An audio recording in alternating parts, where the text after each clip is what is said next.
नाच नाच हरि गुण गास्या कई कर गुमा का खो। ये जो है ना, ये है आत्मबल। इसलिए मैं उस दिन कह रहा था, ये किसी व्यक्ति के शब्द नहीं है भाई, ये किसी कवि की कविता नहीं है जो मनोरंजन के लिए लिखी गई हो, ये किसी व्यक्ति के शब्द नहीं है, किसी व्यक्तिगत विचार नहीं है। ये क्या है? ये तो वो प्रेम जन्य उन्माद है। जैसे सिंह गरजता है ना जब जंगल में, जब सिंह गरजता है तो दूर दूर दूर दूर तक पेड़ों पर बैठे, डालों पर बैठे पंछी उड़ जाते हैं, हिरण आदि यहां वहां कहीं झाड़ी में छिप जाते हैं, केवल सिंह गरजता है। ध्रुवदास जी ने लिखा ना, जेहि तन बन गरजत रहे अद्भुत के हरि प्रेम। अरे जिस तन में ये प्रेम गरजता है ना, उसका ऐसा स्वर सुनाई पड़ता है संसार को। यानी बाकी सब जो है वो यहां वहां छिप जाता है जब हृदय में ऐसा प्रेम गरजता है। यही तन बन गरजत रहे।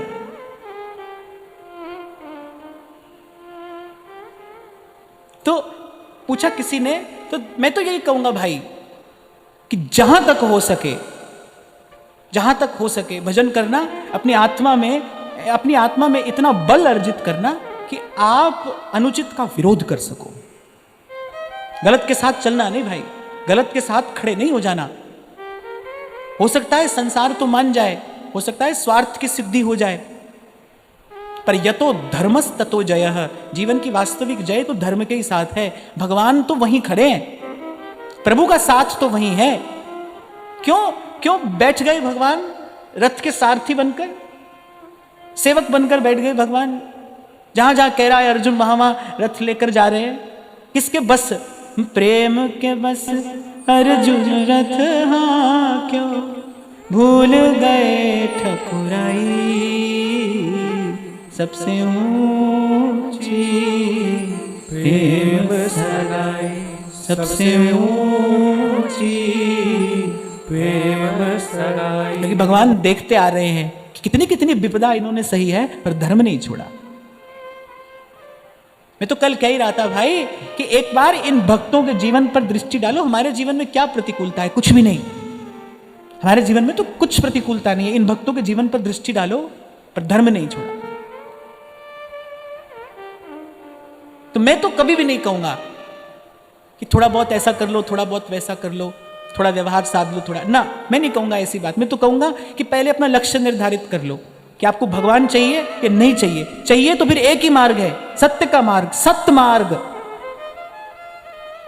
आपको याद हो तो पहले दिन हमने चर्चा की थी, महर्षि वेदव्यास कहते सत्यम परम धीमहि, वो सत्य है। और देवो भूत्वा देवम यजेत, सत्य स्वरूप होकर ही सत्य स्वरूप प्रभु की आराधना की जा सकती है। सत्य स्वरूप होकर सत्य के मार्ग पर चलकर ही उस परम सत्य का अनुभव किया जा सकता है। एक ही मार्ग है, सत्य का मार्ग। और मैं कहता हूं जो कार्य आपके भीतर दुविधा उत्पन्न कर रहा हो ना, उस कार्य को तो दूर से त्याग देना चाहिए।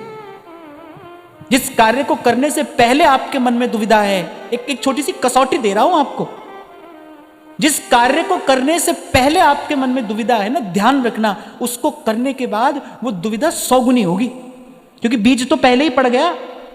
उस कार्य को करने से पहले ही उस दुविधा का बीज पड़ा है। और अनेक बार आपसे मैंने कहा, जीवन की सबसे बड़ी पीड़ा दुविधा है भाई।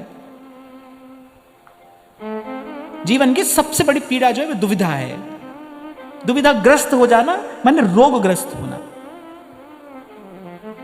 तो बचना, ऐसी स्थिति से बचना। पर कौन बच पाएगा?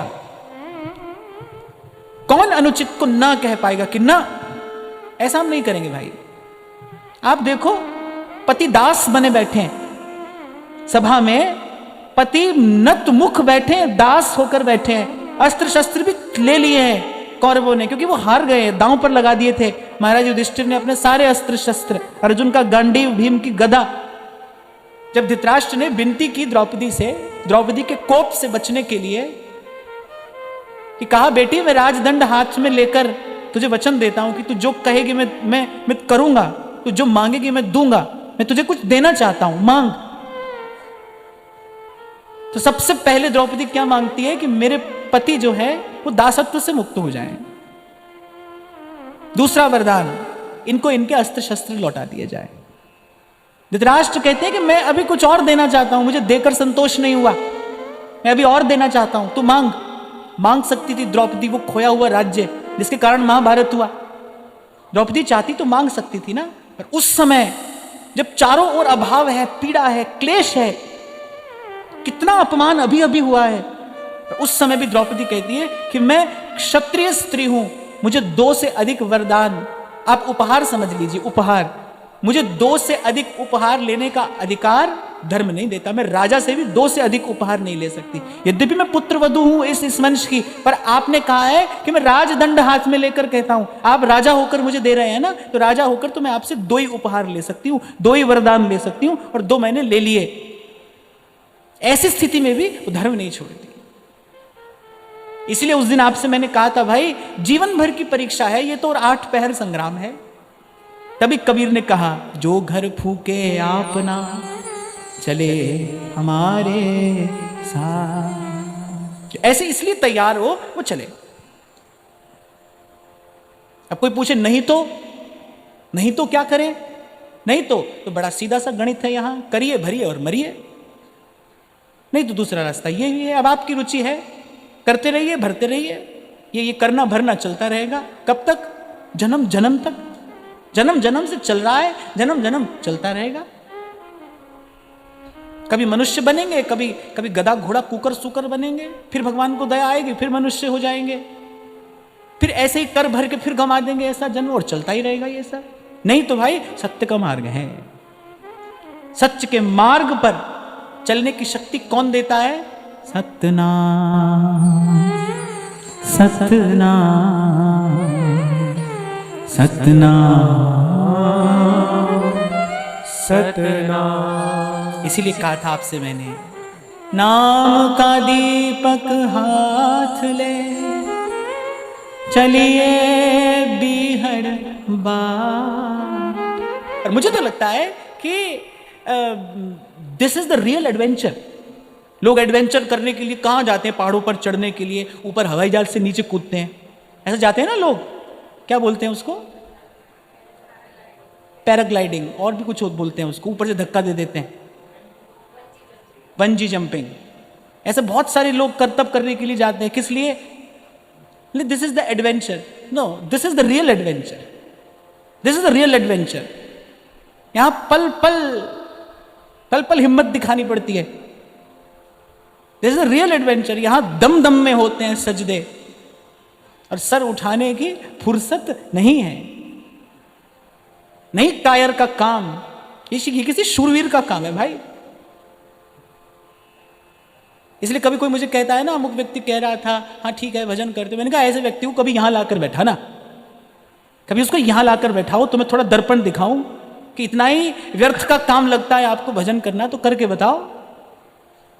आपको लगता है कि ये तो ऐसे ही व्यर्थ के लोगों का काम है, जो किसी काम में सफल नहीं होते, वो यहां आ जाते हैं, वो चल लेते हैं इस मार्ग पर। चल के बताओ, एक बार इन संतों के पीछे 4 कदम चलो तो सही।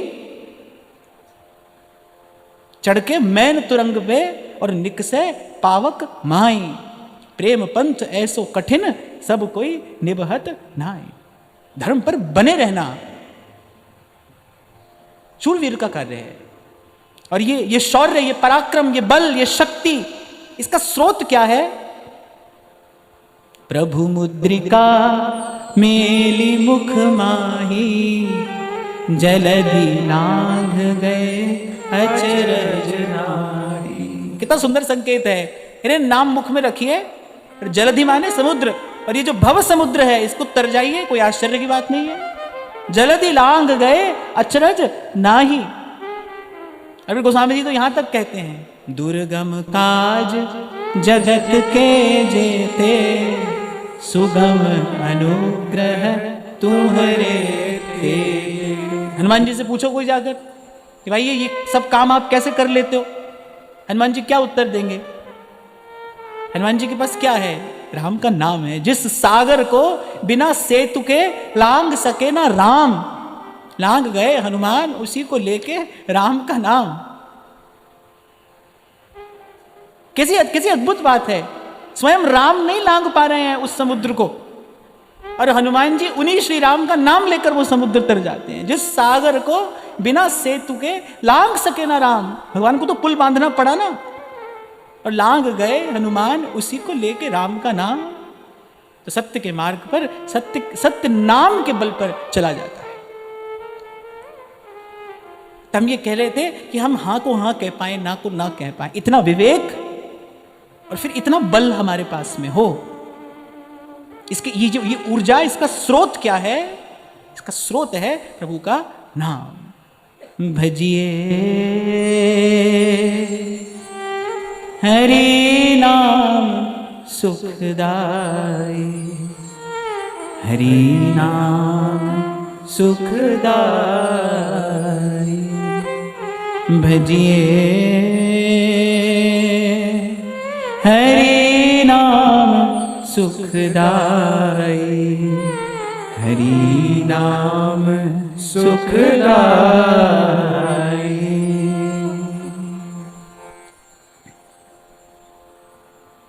और मैं तो भाई कहीं से भी आऊं,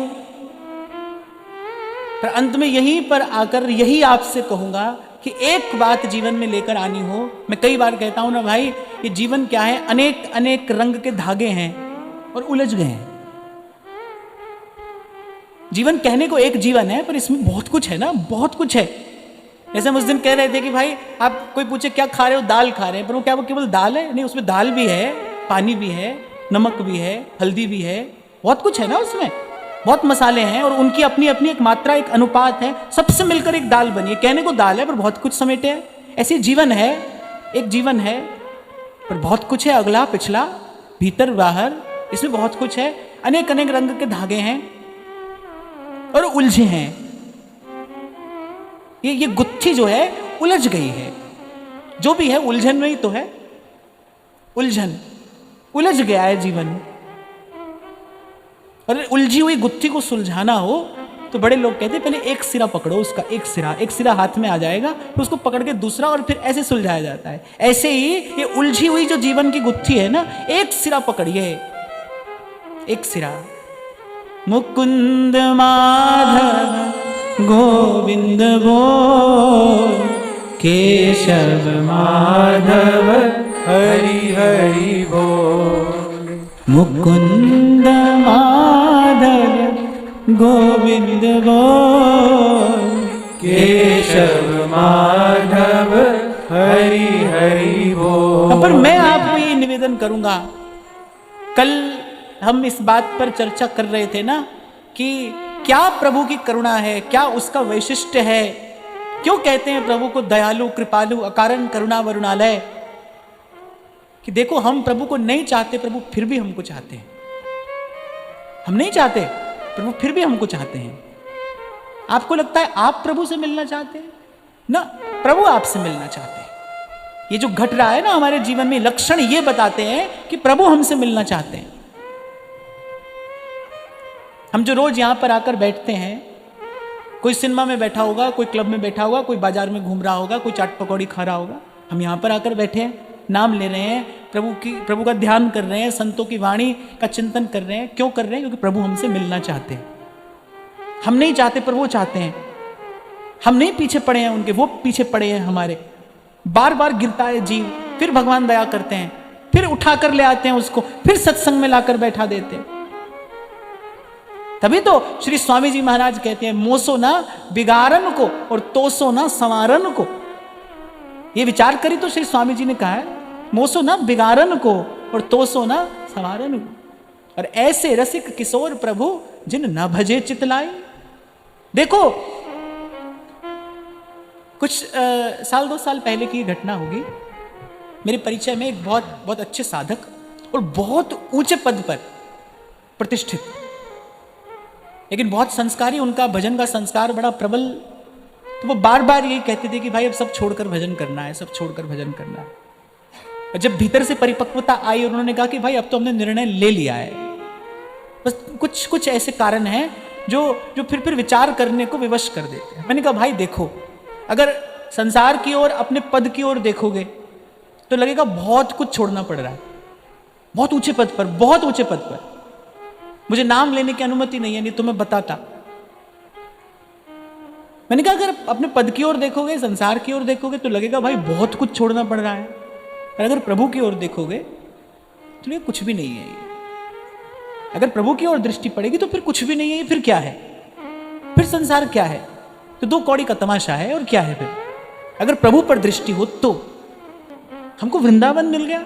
ये वृंदावन, ये रवि जातट, ये सत्संग न पावो रे। Life is all about your perspective. आपका दृष्टिकोण ही तो है, नजर कहां है आपकी, दृष्टि कहां है आपकी। आपको वो सब दिखाई पड़ता है, मुझे वृंदावन दिखाई पड़ता है, वृंदावन मिल गया।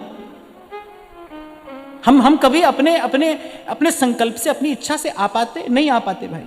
कितनी बड़ी कृपा संतों की हुई, आचार्य की हुई, धाम की कृपा हुई कि पता भी नहीं लगा और कैसे संसार का सब झंझट सिमटाकर और हमको यहां पर बैठा दिया, को वृंदावन मिल गया हमको। तो जब कभी ऐसी परिस्थिति आए ना तो संसार की ओर मत देखना। नौकरी है, व्यापार है, धन है, संपत्ति है, पद प्रतिष्ठा, मान सम्मान सब है। संसार की ओर देखोगे तो लगेगा भाई कैसे छोड़ दे इसको, ये जीवन भर कमाकर यहां तक आए हैं, अब इसको कैसे छोड़ दे। पर जब प्रभु पर दृष्टि डालोगे ना तब आपको लगेगा कि कुछ भी नहीं है, इसमें क्या कठिनाई है। विवेक कहते ही इसी को है ना कि सत्य वस्तु पर आपकी दृष्टि रहे, सही पर आपकी दृष्टि रहे, सही का चिंतन, सही का विचार बना रहे। प्रपंच की निवृत्ति कैसे होगी, विवेक से ही तो होगी। प्रपंच कहां है, हम ही यहां पर बैठे बैठे 100 बार कहते हैं प्रपंच है, प्रपंच है। कहां है प्रपंच? अगर घर प्रपंच है तो लोग यहां से उतर के प्रपंच में ही जाएंगे क्या? घर जाएंगे क्या नहीं जाएंगे? हम कहेंगे गाड़ी प्रपंच है तो गाड़ी में ही बैठ कर जाएंगे। क्या है प्रपंच? वो जो असत है ना, असत, जो असत का विचार, असत का चिंतन, जिसमें हमारी चेतना उलझी है, उसी का नाम प्रपंच है। और उस प्रपंच की निवृत्ति विवेक से होती है। दृष्टि कहां है आपकी?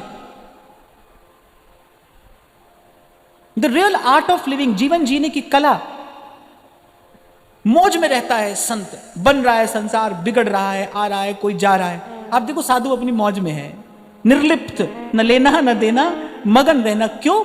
क्योंकि एक रस, स्थिर, नित्य, अखंड, शाश्वत, सनातन सत्य पर उसकी दृष्टि टिक गई है, स्थिर हो गई, वहां से नहीं हटती। अब उसकी दृष्टि प्रभु पर स्थिर है। निरख अन फुटो नयन, महाप्रभु जी कह रहे हैं, रसना कटो जो अन रटो, निरख अन फुटो नयन, और श्रवण फुटो जो अन सुनो, बिन राधा जस भय। सत्य पर दृष्टि टिका लिए, इसी को कहते हैं अनन्य होना। वस्तुतः अनन्य होना किसी देवी या देवता का अनन्य होना नहीं है, सत्य के इस विचार का अनन्य हो जाना कि सत्य पर से अब हमारी दृष्टि न हटे। पहले भी शायद मैंने कभी आपको सुनाया था, हमारे श्री रसिक पद रेणु जी महाराज सुनाया करते थे। वो कहते थे वजूदे खार क्या है, कांटा, खार, कांटा। कह रहे वजूदे खार क्या है। बड़ी बड़ी गजब की बात कही है कहने वाले ने 2 पंक्तियों में। वजूदे खार क्या है, अरे गुल से नजरों का फिसल जाना। फूल से नजर हटे तो कांटा है, फूल पर नजर रहे तो कांटा है ही नहीं। प्रभु पर दृष्टि रहे तो फिर संसार नहीं है, प्रभु से दृष्टि हटते फिर संसार है, फिर प्रपंच है। तो सत्य पर दृष्टि स्थिर रहे हमारी, इसी का अभ्यास करना है। भगवान ने कहा ना अभ्यासेन तु कौन्तेय। किसका अभ्यास करना है? ध्यान का, तपस्या का, जप का, किसका अभ्यास? इस विचार का अभ्यास करना है। यही अभ्यास करना है भाई, सत्य पर दृष्टि रहे। जब सामने कोई आता है ना, उसके शरीर की ओर देखोगे तो या तो राग होगा या द्वेष होगा, या अच्छा भाव आएगा या कुभाव भी आ सकता है। अगर शरीर पर दृष्टि पड़े, मैं आपको छोटा सा उदाहरण दे रहा हूं, अगर आपकी दृष्टि किसी के शरीर पर पड़ती है तो अच्छा भाव भी आ सकता है, कुभाव भी आ सकता है, राग भी हो सकता है, द्वेष भी हो सकता है। पर लेकिन अगर उसके हृदय में बैठे अंतर्यामी पर दृष्टि हो, फिर ना राग है ना द्वेष है, फिर ना अच्छा है ना बुरा है। बस संत इसी का अभ्यास करता है। द्वार पर भूखा नाहर सिंह गरज रहा है। मीरा जी के महल के द्वार पर राणा जी ने सिंह भेजा है आज। वो भूखा सिंह, सब जो जोड़ीदार थे सब भाग गए भयभीत। जो शस्त्रधारी थे वो भी उस भूखे सिंह की गर्जना सुनकर भाग गए।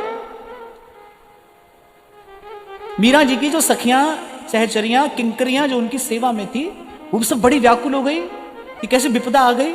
कहते श्रृंगार करके हटी थी मीरा जी, बैजंती माला प्रभु को धारण कराने जा रही थी, नैवेद्य बिल्कुल तैयार था कि भोग लगाकर फिर आरती करूंगी। जब मीरा जी ने देखा कुछ महल में आज हलचल हो रही है, भाई सुबह सुबह का समय है और कुछ हलचल सी है महल में, वो जो सहचरियां थी वो दौड़ कर आई, बोली भाई साहब ड्योढ़ीदार तो सब भाग गए और वो भूखा नाहर राणा जी ने भेजा है और महल में घुसने को घुसी आया है, वो बस महल में घुसी आया है और जाने अब क्या अनर्थ होने वाला है।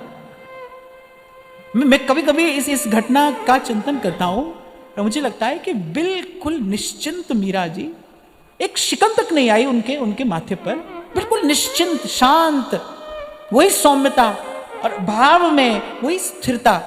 और मीरा जी कहती है अरे उत्सव की तैयारी करो, उत्सव की तैयारी करो, मेरे घर नरसिंह भगवान आए हैं।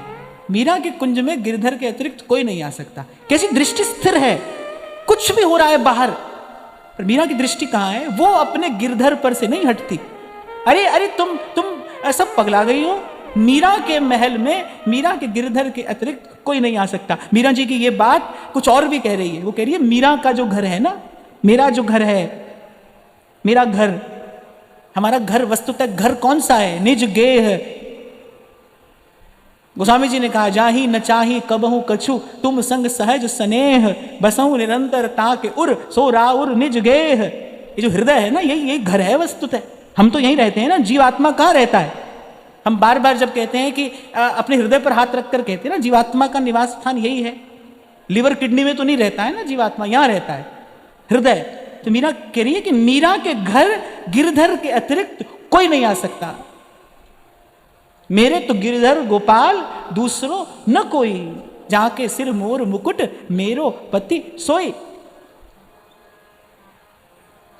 और कहते उसी शांत सौम्य गति से, आहा, एक हाथ में नैवेद्य का थाल है और दूसरे हाथ में सुंदर बैजंती माला जो अभी अपने हाथ से पिरोई है। हाथ में बैजंती माला और नैवेद्य का थाल लेकर सहचरियां रोकती रह गई। अब पीछे पीछे जाना तो उनकी व्यवस्था थी। और मीरा जी एकदम निर्भय और जाकर खड़ी हो गई उस भूखे नाहर के सन्मुख, जैसे हम गैया को रोटी देने के लिए जाते हैं रोज, ऐसे उस भूखे नाहर के सन्मुख जाकर खड़ी हो गई मीरा जी। उसके गले में पहनाई बैजंती माला और कहते अपने हाथ पर नैवेद्य रखकर मीरा जी सिंह के आगे कर देती अपना हाथ, और बड़े प्रेम से सिंह आरोग लेता है। किसी के लिए सिंह होगा ना, और मीरा जी के लिए तो श्री नृसिंह भगवान ही पधारे हैं। मीरा के कुंज में तो गिरधर गोपाली आएंगे जब आएंगे। यह सत्य पर दृष्टि रहना। बड़ी बड़ी विपदा से पार हो गए संत, कैसे हो गए जिसकी कल्पना भी संसार नहीं कर पाता। संत उस दुस्तर स्थिति को पार कर जाता है। कैसे कर जाता है? ऐसे ही सत्य पर दृष्टि रखकर। सत्य पर दृष्टि रहे, हमारी दृष्टि प्रभु से ना हटे। शौर्य पराक्रम के भाव से संपन्न होकर आए थे अर्जुन महाभारत के मैदान में। वो तो ठाकुर जी को गीता सुनानी थी, अर्जुन को सुननी नहीं थी। अर्जुन को ना कोई मोह था, ना अर्जुन को ना कोई द्वंद्व था।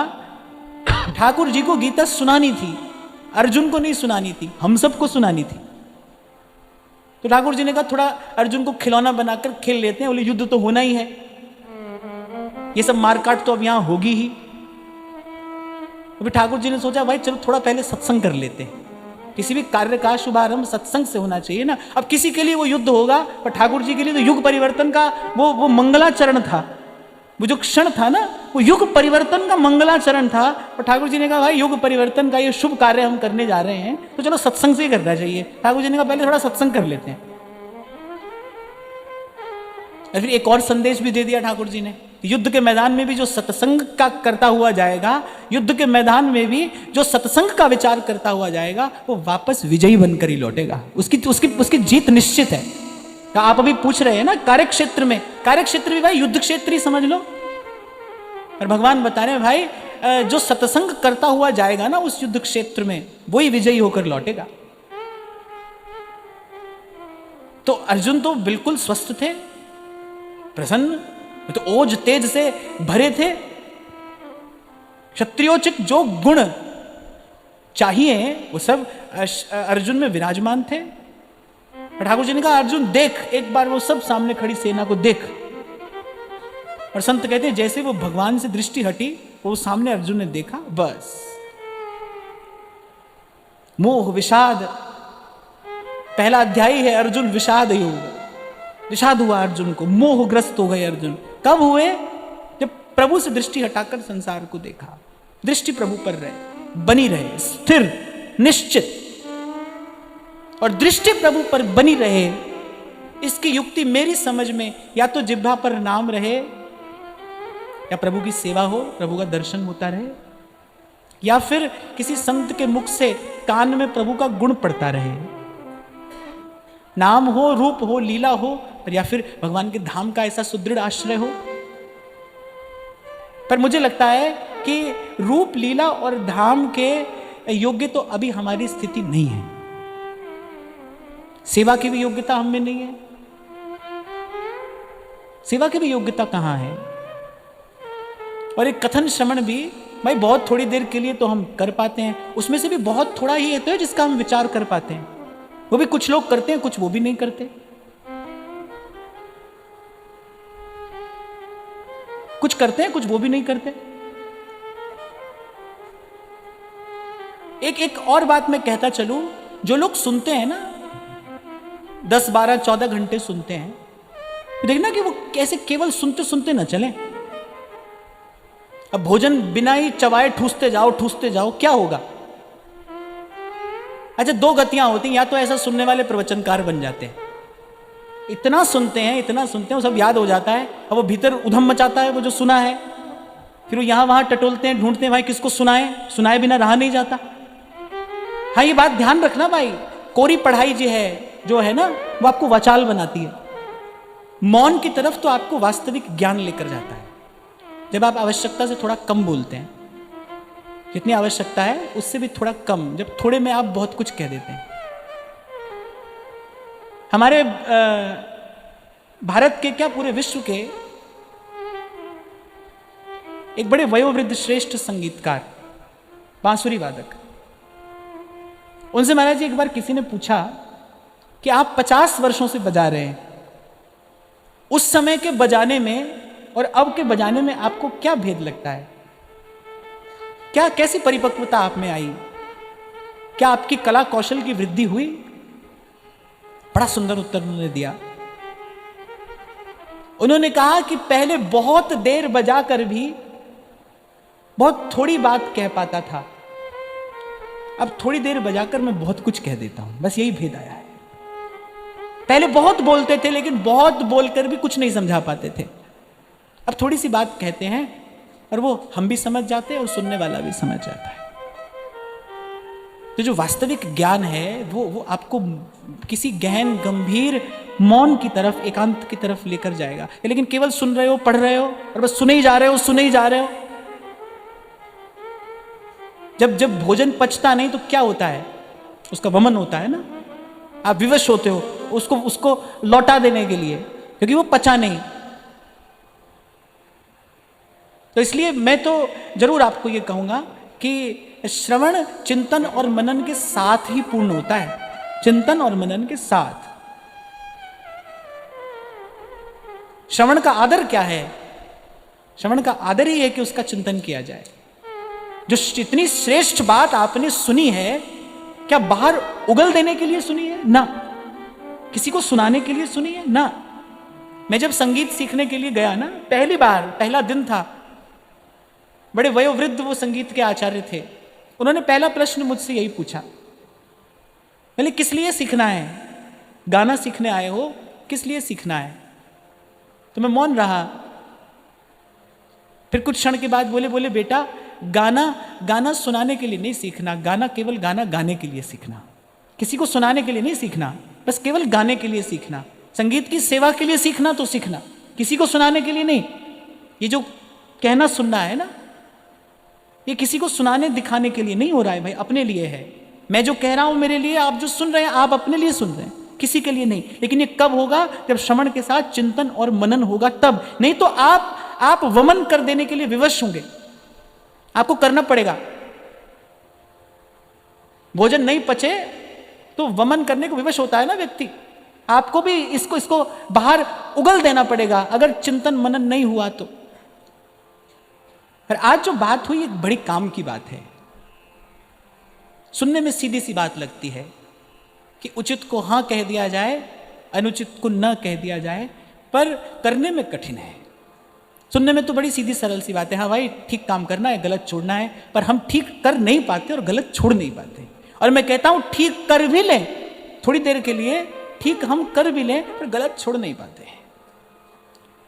मेरा छोटा सा अनुभव तो यही कहता है कि ठीक को करने के लिए इतनी शक्ति नहीं चाहिए जितनी गलत को छोड़ने के लिए चाहिए। उसका कारण क्या है? क्योंकि उसका हमको बहुत दीर्घ काल का अभ्यास हो गया है। चाय पीने की भी आदत हो जाए तो उसको छोड़ने के लिए ना शक्ति लगानी पड़ती है। अखबार पढ़ने की आदत हो जाती है लोगों को, वो अखबार पढ़े बिना उनको सुबह सुबह चैन नहीं मिलता। एक बार उलट पलट कर जब तक देख ना लें तब तक उनको चैन नहीं मिलता। अभ्यास हो गया, कुछ नहीं है ये, अभ्यास करते करते करते अभ्यास हो गया। आपने कहावत सुनी होगी, करत करत अभ्यास जड़मति हो तो सुजान। पर ध्यान रखना, अगर अभ्यास करते करते जड़ता दूर होती है तो गलत के अभ्यास से जड़ता आ भी जाती है। अगर आप गलत का अभ्यास करेंगे, बार बार अगर आप कुछ अनुचित कर रहे हैं तो जड़ता आ भी जाएगी। अभ्यास है ही ऐसा। तो ये तो कभी सोचना ही नहीं कि आज गलत कर लें कल ठीक कर लेंगे, ऐसा नहीं होगा भाई। ऐसा तो आप कभी कर ही नहीं पाओगे। वो कर्म करके वो जो ऊर्जा शक्ति प्रकट होगी वो धकेलेगी आपको, बलात् उसी ओर ले जाएगी। ये कर्म का सिद्धांत भी है, ये कर्म का रहस्य भी है, और यही कर्म का बंधन भी है। यही कर्म का बंधन है। देखो अपने अपने अपने जीवन में देखो, किराए के घर में रहते हैं, छोटा सा घर बन गया छोटा सा घर, अब एक मंजिल और बन जाए, 2 कमरा और हो जाए, लो वो भी हो गए, अब थोड़ा और बड़ा हो जाए। ये व्यापार जीवन भर चलता है कि नहीं चलता है? एक किया है, अब दूसरा उसके पीछे जाकर आपको करना ही पड़ेगा। हम तो अपने जीवन में ये बात नित्य देखते हैं कि भाई या तो संसार की दौड़ में आप हो या फिर नहीं हो, बीच में नहीं रह सकते हो। आप पड़ गए हो तो फिर उस चक्की में पिसिए या फिर बचे रहिए। बड़ी झीनी सी रेखा है बीच में, झीनी सी रेखा, जैसे लक्ष्मण रेखा कहते हैं ना, बस उसको पार किया नहीं आपने। अच्छा एक बात देखो, प्रत्येक कथा में कितना सुंदर बोध छिपा है, कथा के गर्भ में कितना सुंदर संकेत है कि रावण नहीं आ सकता है भीतर। लक्ष्मण रेखा के भीतर रावण नहीं आ सकता है, इसलिए वो कहता है कि तुमको बाहर आना पड़ेगा। ठाकुर जी कह रहे हैं ये बात जीव से कि भाई ये निर्णय तेरा होगा, इस रेखा को लांग कर जाना है तो तुझे जाना है। अगर तू नहीं जाना चाहता है फिर कोई भीतर नहीं आ सकता है। लेकिन रावण आया है साधु का भेष धर के। ये बात मैं हम लोगों के लिए कह रहा हूं जो इस स्थान पर बैठे हैं ना। रावण आया है साधु का भेष धर के। हम भी वो लक्ष्मण रेखा पार करके जाते हैं, किस नाम पर? लोक हित के नाम पर, लोक कल्याण के नाम पर। और बस बाहर जाते ही फिर उसके बाद जीवन में सुख के दिन नहीं आए। उसके बाद फिर जीवन में सुख के दिन नहीं आए, फिर तो क्लेश युद्ध और जाने क्या क्या। तो ऐसे एक एक रेखा है, पार करेंगे तो आप ही करेंगे। उचित और अनुचित के बीच की रेखा वो पार करना आपका निर्णय होगा, आपकी स्वीकृति होगी। इसलिए आज इसी बात पर चर्चा हुई कि हाँ को हाँ और ना को ना। ना को ना कहने का बल आपके अंदर होना चाहिए, ना को ना कहने का विवेक आपके अंदर हमेशा जागृत रहना चाहिए कि जो नहीं करना है भाई वो नहीं करना है। उसमें कोई किंतु परंतु नहीं है, उसमें कोई किंतु परंतु नहीं है। जैसे किसी को दिया वचन तोड़ना पाप है सत्पुरुष के लिए, तो वो पाप है ना, प्राण जाए पर वचन न जाए, ये धर्म है। ऐसे मुझे लगता है एक साधक कुछ वचन अपने आप को भी देता है। मैं तो आपको अपनी बात बता रहा हूं, जीवन में कुछ वचन मैंने स्वयं को दिए, खुद को दिया हुआ वचन है। और कोई पूछे कि उस वचन को निभाने से क्या मिलता है? आत्मसंतोष मिलता है। और ये बात तो संत भी कह रहे हैं और भगवान भी कह रहे हैं कि संतोष बिना सब जगत दुखारी। संतोष में ही सुख है, संतोष ही सुख है। जब आप धर्म का पालन करते हैं, मैं आपको यह निवेदन कर रहा हूं, जब धर्म का पालन करते हैं ना आप, तब आत्मा प्रसन्न होती है। रूठता रहे संसार, उसी आत्म प्रसन्नता कि आनंद में ही तो मीरा जी कहती हैं, राजा जी रूठे बारो देश रखा सी। उसी आत्म प्रसन्नता के उन्माद में ही तो भोली सखी कहती है, को निंदत को बंदत, अरे वृथा बकत बहु तेरे। हम अपने मार्ग पर चलेंगे। धर्म का पालन आत्मा की प्रसन्नता का कारण है। और जब भीतर से आप आनंदित हैं, आग बरस रही हो संसार में, आपको क्या है? झरझर परे अंगार और परते रहे, बरसते रहे, आप आनंद में हो। मुझे तो ऐसा लगता है भाई, संत इसी विधि तो आनंद में रहता है संसार में। संसार की धूप छांव तो उसको भी लगती है भाई। संसार की धूप छांव तो साधु को भी लगती है, संत को भी लगती है। ऐसे ऐसे प्रलोभन संत के सामने भी आते हैं। आग तो उसके लिए भी बरसती है, पर वो अछूता रहता है, अपने आनंद में रहता है, अपने निजानंद में मग्न स्थित रहता है। मूल में सब परत खोल कर देखोगे तो क्या है? उसने वो रेखा पार नहीं की है। लक्ष्मण जी कौन है? गुरु तत्व है ना वो शेषावतार हैं, वो गुरु तत्व हैं। गुरु ने एक रेखा लगाई है, इसके भीतर रहना, इससे बाहर मत जाना। मेरी दृष्टि में, मैं बहुत विनम्रता पूर्वक क्षमा याचना करते हुए ये बात कह रहा हूं, शिष्य गुरु के पास केवल भजन के लिए तो जाता है, प्रभु से मिलने के लिए तो जाता है। बाकी सब काम तो भाई अपने मन के मनोरथ हैं, बाकी सब काम अपने मन के खेल हैं। ये अपना मनोराज्य है, ये अपना मनोराज्य है। मुझे तो नहीं लगता कि वो गुरु हो जो लगा दे शिष्य को व्यवहार में। मुझे तो नहीं लगता। किसी भी दृष्टि से उसको लीपा पोती करके आप कोई भी नाम दे लो, मुझे नहीं लगता जो सच्चा गुरु होगा वो तो एक ही बात कहेगा ना, भाई किसी भी प्रकार से ये आवागमन से मुक्त हो जाए, ये इस जन्म और मरण के द्वंद्व से छूट जाए। फिर किस काम का है गुरु जो गोविंद से ही न मिलाए? इसीलिए तो गया है शिष्य उसके पास और उसने व्यवस्था किया, एक रेखा लगा कर दी है, इसके भीतर रहना। कब तक? समय तो हो गया पर प्रसंग ऐसा सुंदर है। कब तक रहना इसके भीतर? जब तक श्री रघुनाथ जी को लेकर नहीं आ जाता मैं। लक्ष्मण क्या कहकर गए? जब तक प्रभु नहीं आ जाते तब तक इसके भीतर रहना। इसीलिए रामकृष्ण परमहंस कहते थे, पहले मिल लो भगवान से, फिर करना संसार का उद्धार। पहले मिल तो लो, पहले देख तो लो कौन है, कैसा है, और है भी कि नहीं। पहले देख तो लो। तुमने देखा है क्या? कैसे दिखाओगे किसी को? तुम चले हो, पहुंचे हो उस तक, कैसे चलाओगे किसी को? कैसे पहुंचाओगे? कुछ है अनुभव? पोथी की बात ही सुनानी है तो सब पढ़े लिखे बैठे, लो भाई पढ़ लो। बड़ी सुंदर बात है। वो कह रहे रेखा खींच के जा रहा है गुरु। जब तक प्रभु नहीं आ जाते ना तब तक रहना इसके भीतर। अगर आपने भजन कुंडलिया पढ़ा हो 42 लीला में, तो अंत में ध्रुवदास जी कहते हैं पग बाहर जिन देहु, कहते एक रेखा खींच दी हमने। अगर प्रिया प्रीतम से मिलना है, अगर भजन भावना की सिद्धि चाहते हो तो बस इसी कुंडलिया के भीतर रहना, बाहर न जाना। धर्म कर्म के लिए भी नहीं जाना, लोक कल्याण के लिए तो बिल्कुल न जाना, बिल्कुल न जाना। मैं तो दोनों कान पकड़ कर ये बात कह रहा हूं। कल भी कोई मिले शंभू जी से, आपने देखा? कल महाराज जी कोई आए यहाँ पर, तो उन्होंने शंभू जी से कहा कि महाराज जी से मिलना है। तो शंभू जी ने कहा कि महाराज जी व्यक्तिगत रूप से किसी से नहीं मिलते। तो कह रहे क्यों, डर लगता है? तो मैंने कहा हाँ जी डर लगता है। तो अगर आज सुन रहे हो तो मैं आज यहाँ से घोषणा पूर्वक की बात कह रहा हूँ, हाँ भाई हमको संसार से मिलने में डर लगता है। और हमारे आचार्य ने कहा है कि यही डर ही डरप हरिवंश है, इससे डरते ही रहना। हमको डर लगता है भाई। हम कौन सा अपराजय योद्धा हैं? हमको डर लगता है। हमको उस रेखा से बाहर नहीं जाना है भाई, हमको उस रेखा से बाहर जाने में बहुत डर लगता है।